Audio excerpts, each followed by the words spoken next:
We're next to the bottom paragraph, 868. It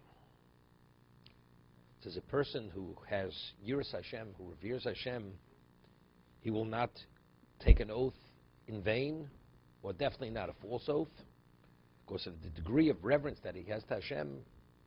He will not utter his name unless it's the utmost necessity, out of reverence.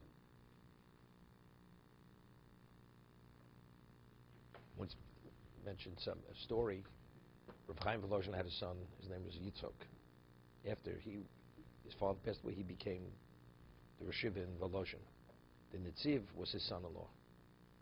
His name was Rav Itzela Volozhina. That's what he was known as, Rav Itzela Volozhina.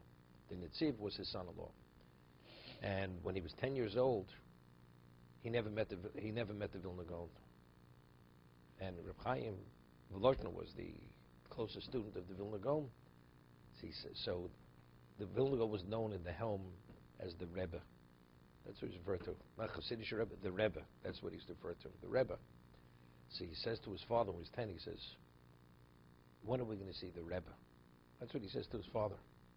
Rav Yitzchak Volozhin says to his father. So when he asked his father that, his father began trembling.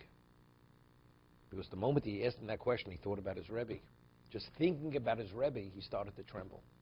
That was the degree of reverence that he had for the Vilna Gaon, for his Rebbe. Es Hashem Elokecha Tira. Right? You should revere Hashem es l'Rabbis Talmid Chachamim. So you tremble. So if that's the degree of reverence you have, are you going to mention the name of the master unless it's the utmost necessity where it's only for his honor? You won't. I'm just showing what reverence is.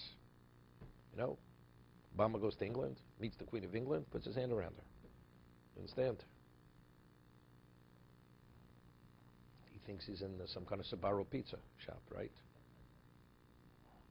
Okay. He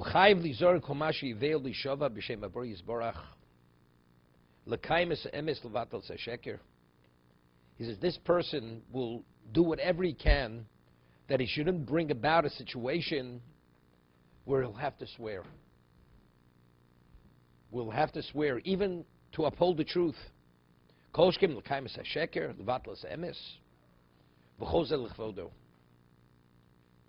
And that's to honor God. Moshe Kosuf.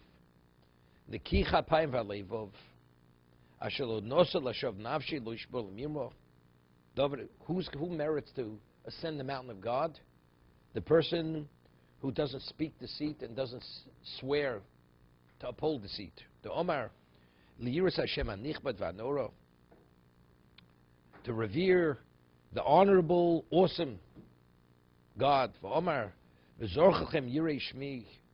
Shemesh stok mir bechnafe vom kham zikhon levrocho elu bnei odom shreim lhotzi shem shavayim levatolo. Remember, there's a story about the Chofetz Chaim when he was older and he wanted to drink something. He couldn't recall whether he said a bracha. He's getting older, you know, and he was so upset with himself because he felt that if initially you say a bracha with proper kavanah, and you say the Shem Hashem, how could you not recall whether you said the bracha or not? So he took it himself as an indication that initially he didn't have sufficient kavanah. Because if he would have said it with sufficient kavanah, how could he even have a question? Couldn't remember whether he said the bracha. The answer said he said it just in a passing way. I was once by the Tosha Rebbe. I was there more than once. Even though David's wife comes from Montreal, I'm not sure he was ever in Tosh. The Tosha Rebbe, he's a holy man, very holy man. So he doesn't eat any solid foods. It's all liquids, whether it's protein or whatever he needs. Vitamins, everything's liquefied. So he says a shackle. So then he said a shackle. When he comes, he says, Baruch Atah Hashem. He starts trembling. He starts shaking when he says the name of Hashem. Just saying. I saw it with my own eyes. Okay, so if a person reveres Hashem as he should, right, they will not enunciate his name unless it's the utmost necessity. No, the Medrash says there were very few people who were permitted to swear. Who are they? Very few people. It's a Medrash. Yaakov and Yosef and David. They were the only people. Therefore, even if a person wants to swear for something which is truthful, he should not swear. Why? What's the reason? So the Medrash explains that a person who lives every aspect of his life for Hashem's glory. So that means everything you do is for Hashem's glory. So when you swear to uphold truth, or for monetary reasons, and you're in the right, to get what's rightfully yours, you mean you're using God as your doormat? I mean, there's you and there's Hashem. It's a disrespect. It's a lack of reverence. What about even when I engage in the material, in the mundane? That's for Hashem. So when I'm swearing, that's also for Hashem. It's not for me. I'm not using God as my doormat. Therefore, David, Yaakov, Yosef, and David, who their whole lives, every aspect of their lives was l'shem shamayim, for the sake of God. So even to swear for the material, for the mundane, they're permitted, because that and putting on films, one and the same. It's all one and the same. But for us, or for anybody less than them, with a certain aspect of yourself, that's why you're doing it. So you mean you're using God's name to further yourself, to benefit yourself. It's a disrespect. Because if you revere Hashem to that degree,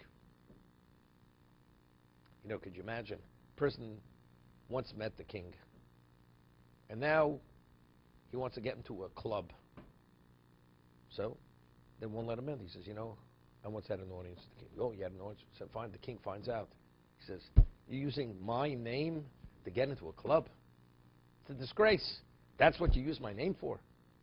If factually you're dying and they won't treat you in the hospital, in the emergency room, it's one thing. But to get into a club using my name, you're disgracing me.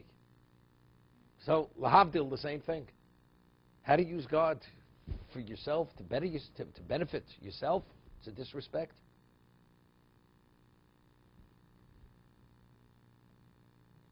To be continued.